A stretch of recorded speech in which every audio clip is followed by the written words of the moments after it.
Naka-record na. Balik tayo sa bundok, sa realidad.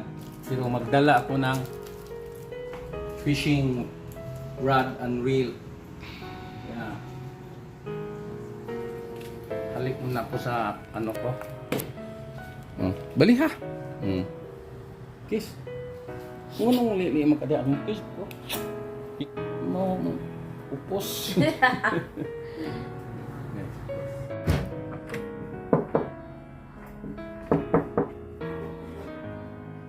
Halik muna ako sa anak ko. Uy!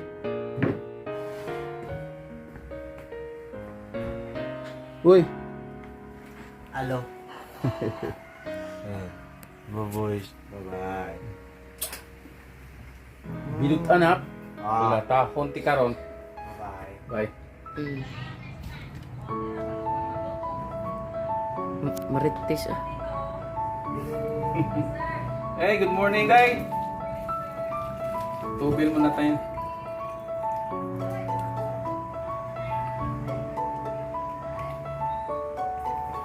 Napakalayo ang daya nito. Ngayon, alas 10:30 ng umaga. Makarating ako sa Humunhon, siguro mga 10:30, ang mga alas 10:30, mga hapon na bukas. So more than 24 hours na biyahe. It's very exhausting. Anyway, it's part of my life. Traveling, adventure, exhausting. Right? Bye, Bulantoy. Wak, wak, wak. Ikaw, ha?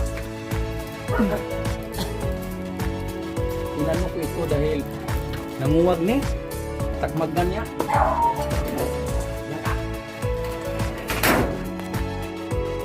You'll never find a love that deep. Ano?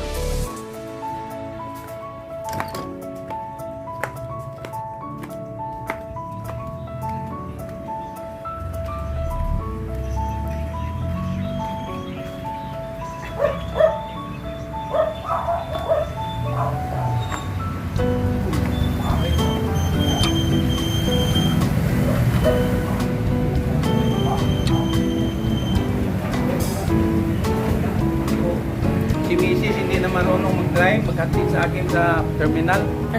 So mag-tricycle na lang ako. Dito yung terminal ng Paraubay.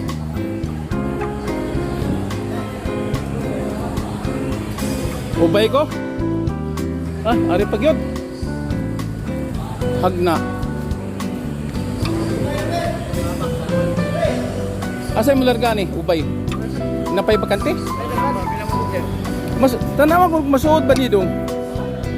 Anong sahog? Pang ano, fishing rod? Ah, pwede di ay. Oh, thank you Lord. Ha? Ba't tayo di ko pasakayan eh? Mabili na. Okay. Na, di na mabali. Ang ipon kayo na.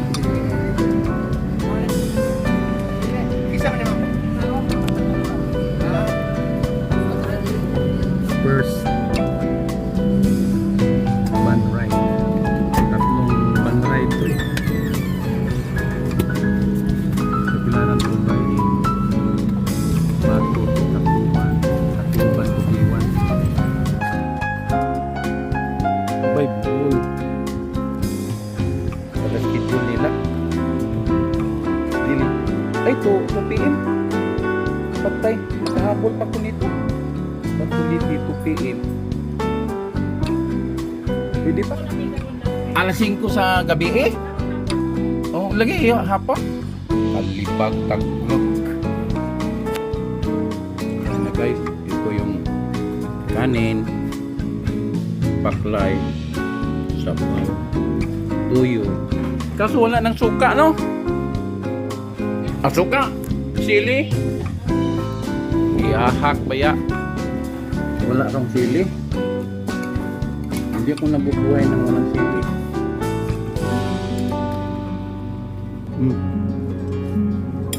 Alas alas 5 pa yung barko. Anong oras pa ba? Alas 2. Saan ba ako pupunta dito? Mas mahal dito. Yung sa Giwan, ang lalaki ng hiwa. Sa hinta lang. Ito si Tinta. Kalahati ang hiwa. Mura doon sa Giwan Summer dahil malapit sa ano. Baka narinig natin nila. Baka narinig. Pure ni Lumboy? O ka ng... Okay nga na ng... Lumboy ni? Ano mo di Lumboy Ugban? Tagpila na siya? 40 tabako. Puta, napunta pa ako dito sa palengke. Oh. Hanap na ng Lumboy. Oh, suka. Suka na lubi. Asin nga sa dagat. Tagpila ni? Dili tulo sa dagat. Tulo? Gagmay rapor. Tanaw ko na ko be. May bisyo. Uy, gamay man. Pang. Unom ko. Pila na na? 200. 5 ni 200 no? 5 lang? Unsa man ni? Tawas? Kaman yan. Kani? Dibukaw maraprasam ni. Hak abi na kog na. Why baligyan nga nanay sulodaan? Asa man? Sinudlan eh. Nakay sinudlan? Sinudlan ba nga Lumboy? Pila na usa ka bugkos? Pila ka buok? 100. Hak pa ni oy. Mahalan ni mama pun tabako. Ma naisod na ni ha? Chicken feed. Ano tayo? Chicken feed daw yung 500. 500 tanan, usarihong bayaran. Lah, baka hindi ko makarating sa kuan. Pira ko ah. Na. Puro violet, blue, usara yellow. Ito nalihatag niya? Oh. Ayan na, bayad na. Masar man. Okay. Alas 5 pa, alas 5 pa magmulag ng barko. Oo. Way, manghilod dire. Buta. Nang masahe mga buta. Wala. So guys, ito yung last connection ko sa Bohol. Ubay, Bohol. Last point. The point of departure from Bohol is Port of Ubay. Yan. Walang tigil ang ano nito, biyahe. Manay takbo ang buhay ko. Sa barko, takbo. Sa lupa, takbo din. Maganda lang. Kahit saan saan tayo nakapunta. Yun lang. Kahit pagod ka. Exhausting. But adventurous. So, kata. Ang ganda ng kanilang terminal ba? Super aircon. Boarding na kami.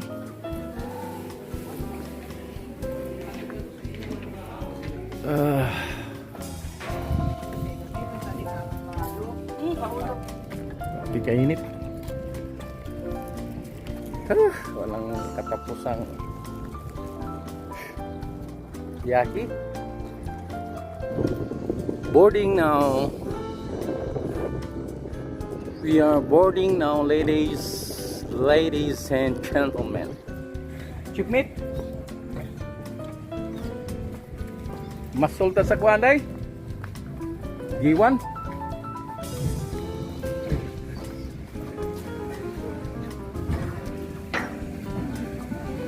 Roro, may truck.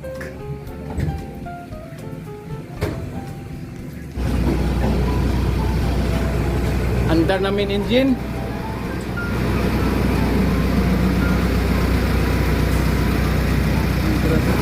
Ah. Okay. Sakit tuhod bay. Okay.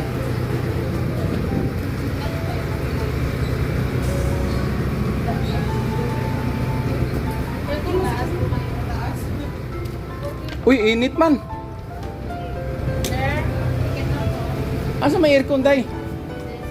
Mamaya pang aircon, sir. Anak ng patul. Ang dalabas muna ako pala. Wala ka diha. Wala, nawag ticket day. Naraday oh. Aba, pinunit na. Hindi na pwede itong tanggapin. Eh. Pinunit niya eh.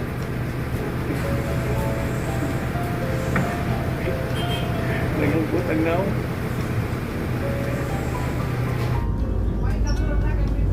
Bay, buko.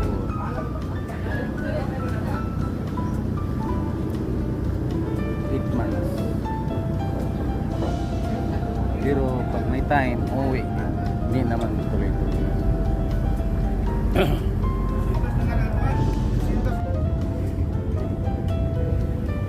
Bye! See you later, Bukol. Wala masyadong pasahero. Walang katapusang biyahe ito.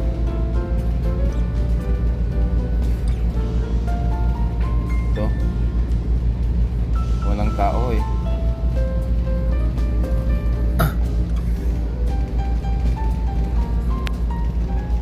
Accommodation ko. Kunti lang.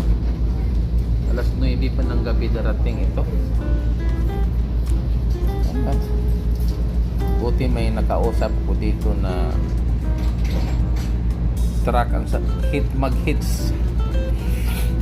mag-hitchhike lang ako. Hitchhike or hitch ride pala. Mag-hitch ride lang ako. Yan. Parating na kami guys sa Batu Leyte. Ayun na. Buti na lang at mayroong truck na papuntang Maynila. Makiki-hitch na lang ako hanggang Tacloban. Tuwang-tuwa naman siya dahil mayroon siyang makasama.